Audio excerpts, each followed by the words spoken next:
Hey, everybody, it is time for our next episode, episode 19 of Community Driven, where we are live at our grand studios, 5200 Oaklawn Boulevard in North Prince George. I'm Kevin Strosnider, coming to you live from Strosnider Chevrolet, and I have a very special guest with me today, Miss Natalie Sierra from the James House. Natalie, thank you so much for being here. Thank you for having me. Yeah, absolutely. We're excited to bring Natalie and the James House. Probably most of you in this area know about the James House. You might not know exactly what the James House does, so I'm really excited that Natalie's going to be able to expound upon that. I'm not sure which one is the right word, but to expound upon what we should know about the James House and the great work that they do over there. So I'm really excited to bring this to our community. So thank you so much for being here. So if you would, Natalie, just start off a little bit of background on you personally. Okay. Your journey, how you got to James House, and Okay. and what you do there. So what I do, I am the director of development of advancement. So I bring in the unrestricted funding, and so from that, it's like anything that our clients may need, whether it's diapers, wipes, Uber rides, getting from one point to another, whether it's like mom and dad lives in Florida, and we need to get them there to a safe place. And so we provide that financial part through our unrestricted funding. So Awesome. what we do is we have an emergency shelter. We're a crisis organization that helps individuals affected by domestic violence, sexual violence, child abuse, child neglect, stalking. We also do elder abuse. But we do a little bit of that to be able to get people into a safe space so they're safe and sufficient. So from crisis to being safe and healthy. So, I'm out there talking to people like you and be able to talk to other business owners to bring in that funding and do fundraising and events. And, I know it's not a great subject, It can to be tough, talk about, but it's real. needed. It is real. It's real life. And, unfortunately, we have to deal with things like that. And, That's right. and it shouldn't be, pushed under the rug. We really need to be able to make people aware of it because it's out there. Before we get deeper into James House, tell us a little bit about your background and just where you come from, all that stuff. Yeah. I grew up in Hopewell. Okay. I'm a Hopewell graduate in 1996. So I grew up there. I got married, and my husband and I have 8 children. Wow. So I was a stay-at-home mom for many years, worked kind of odd jobs, to kind of help with like babysitting, maybe waiting tables. And then from that, I started about 7 years ago back into the workforce. And I worked for the city of Petersburg. I worked in the treasurer's department. And so really behind a desk all day long was not who I was, doing numbers and spreadsheets and all that kind of stuff. I knew that there was something more. And so I went from that to like a door opened for me to be able to interview for the James House, which is a passion of mine because while I was growing up in Hopewell, I kind of lived that life. So my family, was exposed not only to domestic violence but sexual violence. So I know both sides of the story. So it really touches me personally. Yeah. So when I go out and I go to help people for the James House, I can have an understanding of that. So, but over the years, we have 8 kids, and we live in Colonial Heights right now, and my husband is he's an associate pastor of Joy Fellowship right down the street from you guys. Yeah. And whether it's James House doing, I believe that's part of what God has led me to do, but also the ministry of working in the church and helping with the children and the youth and then being by my husband's side and trying to do things there. So, and then having 8 kids, so it's kind of like there's never a dull moment with us. We're always busy. We're always rolling. So that's just life. So tell us about your journey through James House. Where did you start doing? Did you start in this role, or did you? I did start in this role. I was hired to do.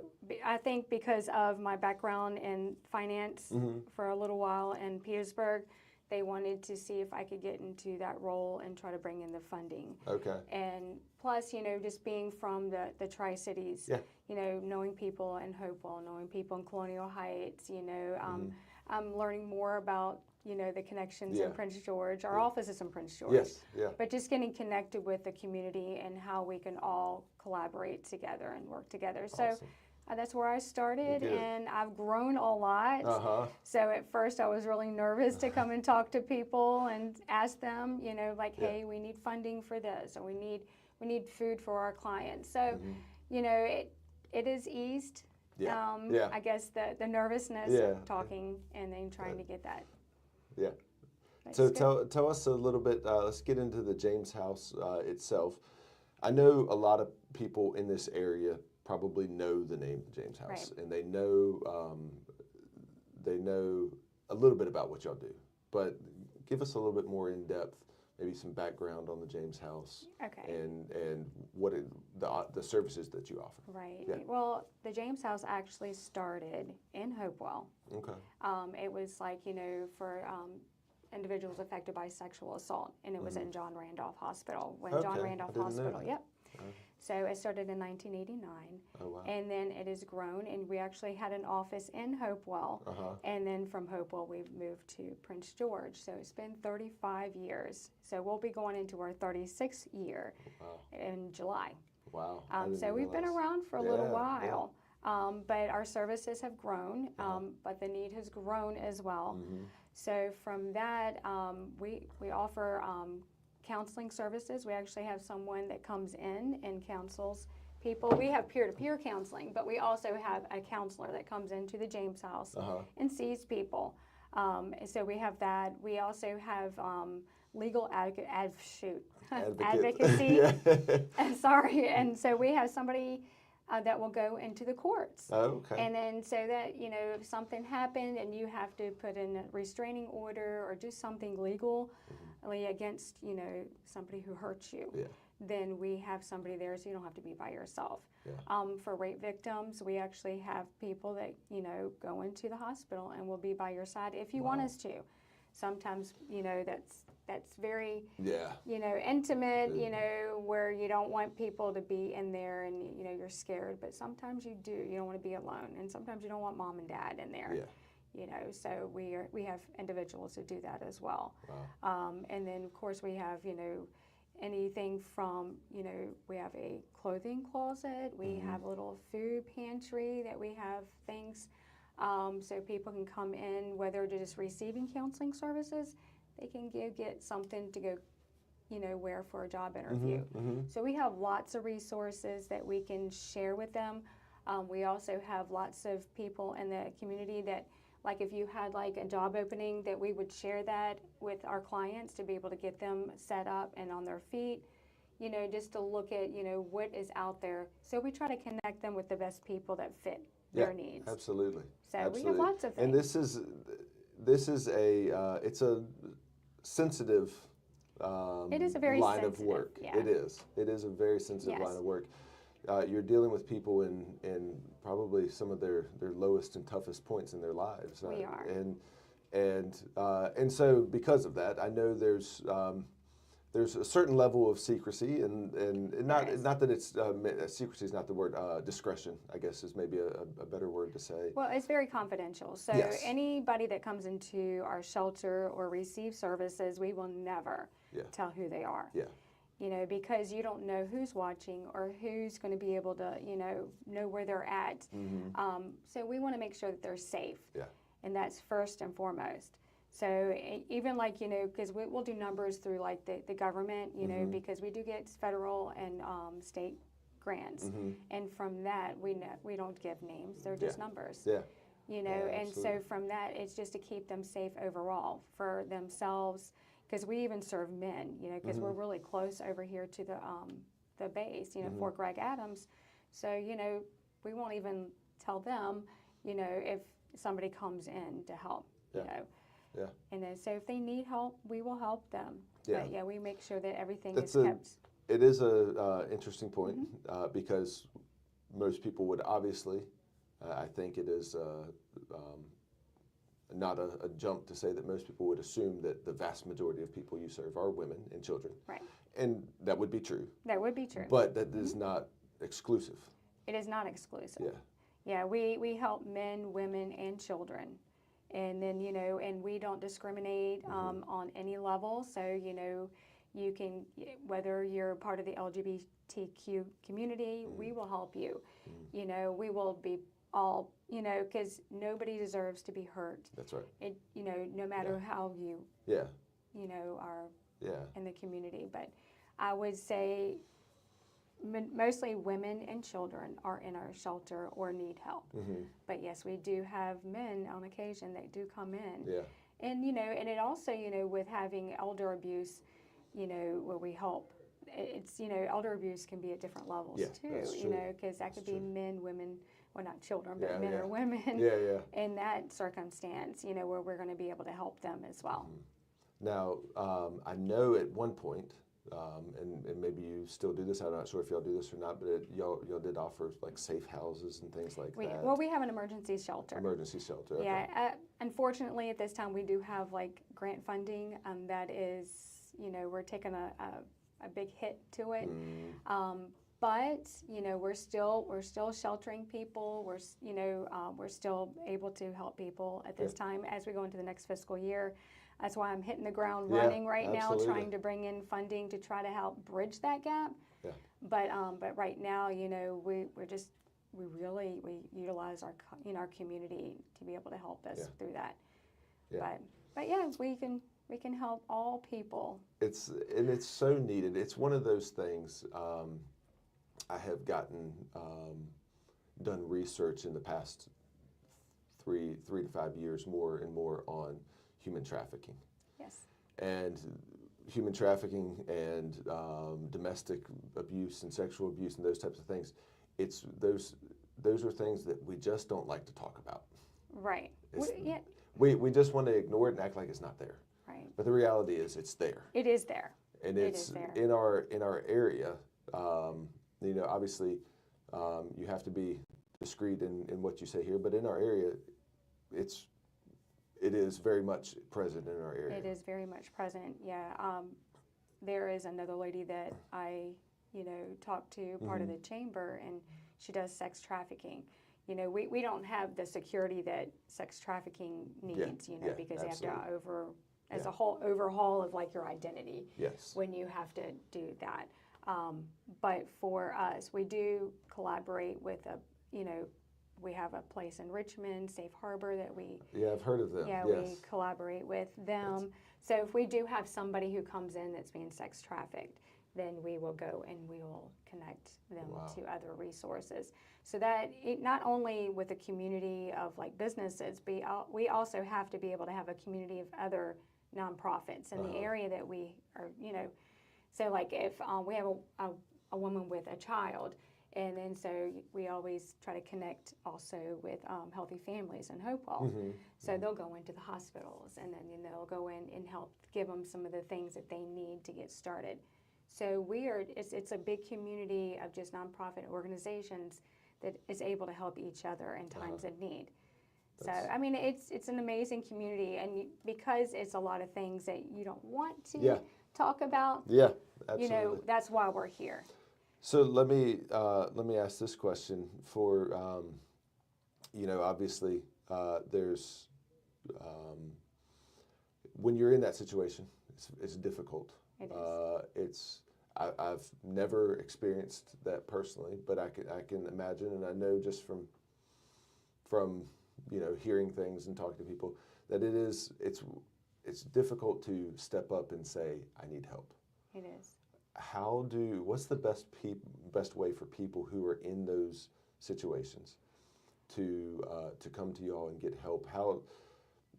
How can they feel safe and confident? Because I think one of the biggest fears, I would assume, is that the fear from the person who is actually hurting them. Right. What's the best way for them to reach out to you? So we do have a hotline number that you can call. Okay. We also have our website, and that they can get on the website. And when you go on the website, if you're in fear, there's like a button that you can push that automatically will just clear out that website, like you weren't even on there. But also we have our local police department. So we have I think it's Hopewell, Prince George, Colonial Heights, that we have LAP. So it's an assessment. So especially if you're in the heat of the moment and you call the police, they will do an assessment on them, and then they will call us. And then so that's automatic shelter to be able to get them if, they mark certain things on that assessment sheet.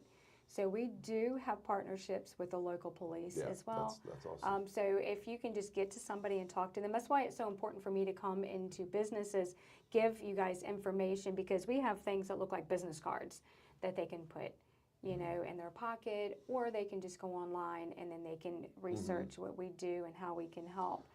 You want to share that hotline number? Just go ahead and share it right now. Yeah. Do you have it with you? I may. That's all right. If you don't, I might have to. Yeah. Look it up. That's all right. I will give that to you. I'll put it online. We can put it in the comments. I should have and that stuff. memorized. That's all right. That's all right. We can put that in the comments and stuff below so that people can have that hotline that would be number to wonderful able to if you share. could do that. Yeah. Because I did have I have other fundraiser stuff, and I think all the numbers on our fundraiser. Yeah. There. So we have a local business that wants to be involved. They want to find a way to help out. How can they reach out to help out? Reach out to you directly? Yeah, you can reach out to me directly. Okay. You can call me, or you can just email me as well. I answer, I check them constantly all during the day. So you can either call me or email me, and then I can set that up. And if I'm not the right person to connect you with, I'll connect you to the right person in the James House. And we can put your information on.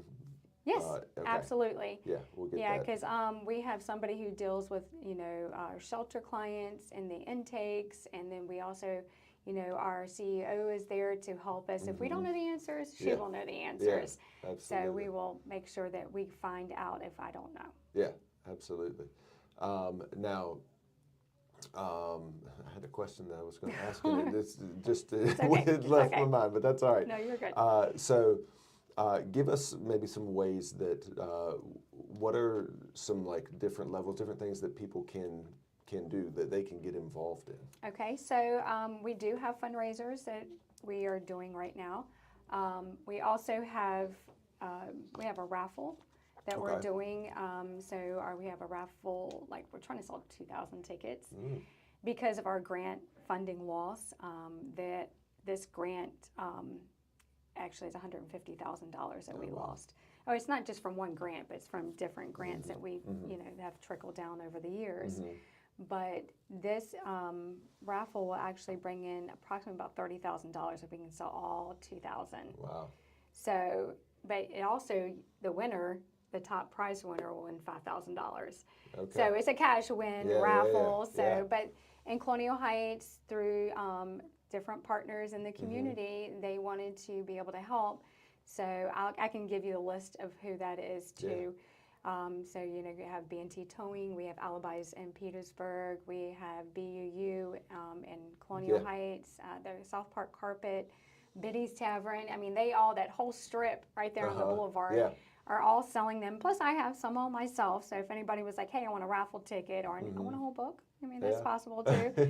To be able to give that to them, because now it will, you have a chance to win, but also you have a big chance of supporting, many clients that we serve in the community. We have that, and we do smaller fundraisers. So I do have one at my church. We're going to May the 4th. We actually have some people that are going to be dressed up as Star Wars characters, and we have Sweet Frog. So it's going to be fun. But then we also, because next month is our awareness month, we have Denim Day. So Denim Day is something that's an international. It's not a holiday. It's an international awareness day. But people wear denim because it's for sexual assault awareness. And so for that, you wear denim in support of our clients that have been sexually assaulted. And then everybody donates $5 or just, whatever they have. And as a business, we go around and collect that. And we take pictures of you guys in support of it. And so it's something kind of fun on something that's not, doesn't like to be talked about. Yes, absolutely. But we have that. I'm actually in the process of working with Destination Church. Okay. So because of, people want to know more of what we do and how they can help, I really wanted to open up a door of opportunity with having a sit-down dinner and then having some of our leaders in the community and then be able to speak about how they work with us and how it's impacted their lives to be able to help the James House over the last 35 years. Yeah. So we're working on some things. We're hoping to have that by the end of June. And then I'll let everybody know. I'll put that on social media as soon as we get everything on there. And we'll sell tickets for the sit-down dinner and be able to, network with people in your community, but also it brings awareness for the James House and then helps fund, our, organization as well. Absolutely. So we have a bunch of different things. We will be in Colonial Heights. So we have a no excuse for abuse. It's just it's an awareness walk that we're going to be having there too. And this is like the whole community is going to be out there. And then we're going to have one of our, I guess I can say her name. We're going to have Bethany out there. She's going to be speaking. And so she's going to kind of talk about the James House and how we help people that have been abused. And then, of course, there's always Sedona. Sedona is amazing. And so next month, every Monday, they will be helping. Oh, wow. Yeah, so every Monday they help other charities in the great. community, and then and then we do have a pop up. So on the 28th of this, is that the 28th or the 26th? I don't have my glasses. Okay, 28th. The 28th. So we do have a pop up event. So if anybody needs anything, so we have we'll have some toiletries and stuff like that. Yeah, in 2 days we'll have a pop up event. Yeah. So if you need anything or if you know anybody that needs anything, please have them come up to our pop-up event. And I'll have this all on social media. So you can look up the James House. It's all there. And then there's our hotline number. Okay. All right. We'll put that in there, but Yes. We'll just go ahead and say it too. 804-458-2840. Yes. 2840. Awesome. So how can, if let's say somebody wants to get involved, they don't have money, but they do have time. Volunteers. How can they get involved? So I would call, not our hotline number, but I would email us, and then you can, or our main phone number, you can call, and then just say, hey, I want to volunteer, I want to get involved, I want to be able to, whether it's just to do a fundraiser and just help hand out popcorn for the event that day, or we do have casino night that we're going to be doing at the end of this year on the 18th of October. I want to volunteer. I want to be a door greeter. Welcome. It can be small or big. Whatever you have the time for. Because we even have where you can come into our clothing closet as we get donations that come in. Help us sort through the clothes because we want to keep the best things for everybody. Whether it's a nice jacket to go to an interview, or it's just something you want to feel good wearing, and just being, out in public with your kids. So we have lots of opportunity for volunteering. And then if you want to help volunteer for inside the James House or for one of these outreach events. Now you said inside the James House. Tell us, you are in Prince George. Where in Prince George are y'all located? So we're on Commons Drive. Okay. So that's right down the street from the police department, the courthouse. Yep. So you just go around both circles, and we're going to be on the left. It's a big white house. So you just go over there. Same house where Lucas used to be, correct? Across the street. Across the street. Across the street from Okay, Lucas. yeah. I It's a know big where you're white talking house. about. Okay. That one was maybe a yellow house. Where Lucas, or maybe that's a White House too. I don't know. I'm getting, but in that same area. Yeah, it's the same area. Yeah. So if you're going to go to eat at Lucas, we're across the street. Yeah. It's a big white house. Yeah. Okay. Well, thank you so much for being here. Did I hit all the important things as far as what you want to communicate about the community to the community? I do believe so. I mean, right now it's it's really tough because we do have funding loss. And we want to do as much as we can, to be able to still provide the services that we provide for our clients and not have to cut back on those. So that's why, I wanted to let everybody know. I mean, we have lots of things that you can get involved with, but we also have lots of things whether you just say, hey, I don't have time right now, but I do have the money. You can go on our website and you can donate. Or if you wanted to, do the raffle ticket, take your chance there. And if you don't need the money, you can always give it back. Yeah, that's right. But yes, there's lots of ways to be able to help the James House.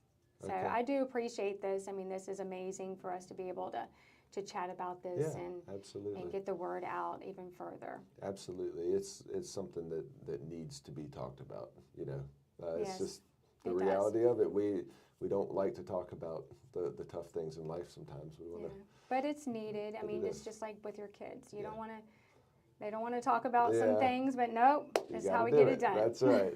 All right, we're gonna wrap this up. I got Okay. got a few questions for you, Okay. and then we'll wrap things up here Okay. real quick. So, um, something I always try to always ask whoever comes on the show with us is I always am trying to develop myself as a human being, as a person, and grow and better myself. I do a lot of reading.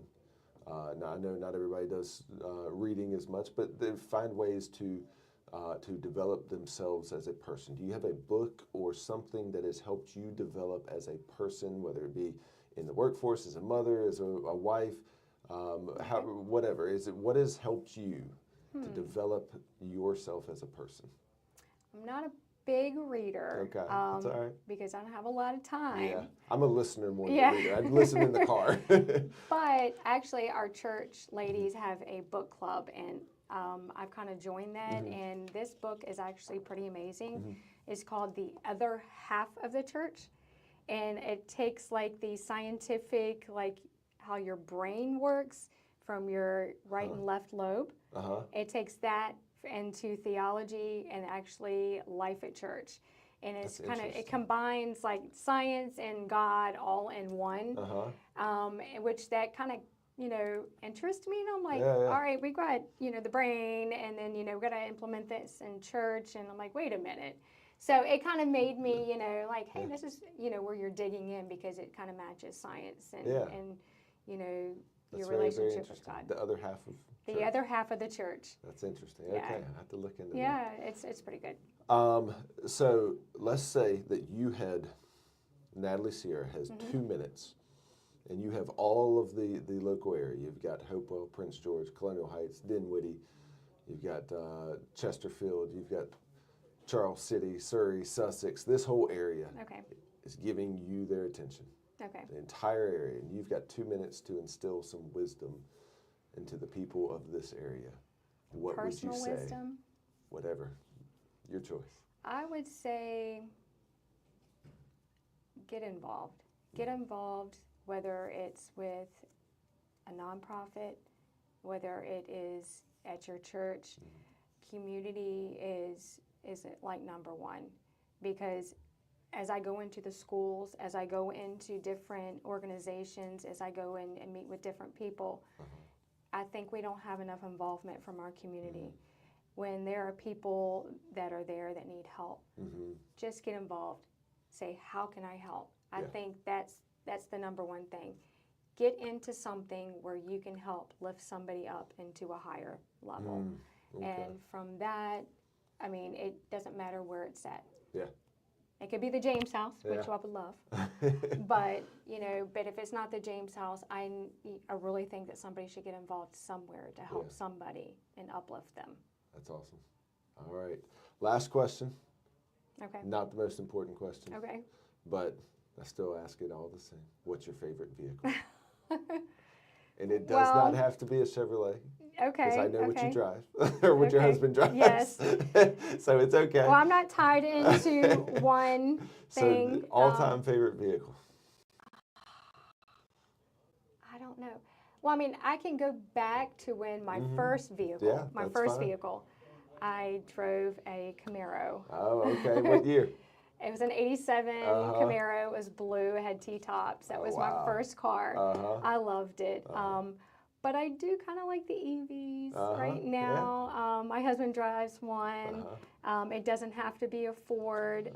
For me, I do like the power behind it because it's kind of sneaky. Yeah. Oh, 100%. They fly. So you don't hear the sound or anything, but it gets up and goes. It does. But yeah, I do like the EVs. I don't have one in particular, but I do have to go back to my Camaro. Yeah.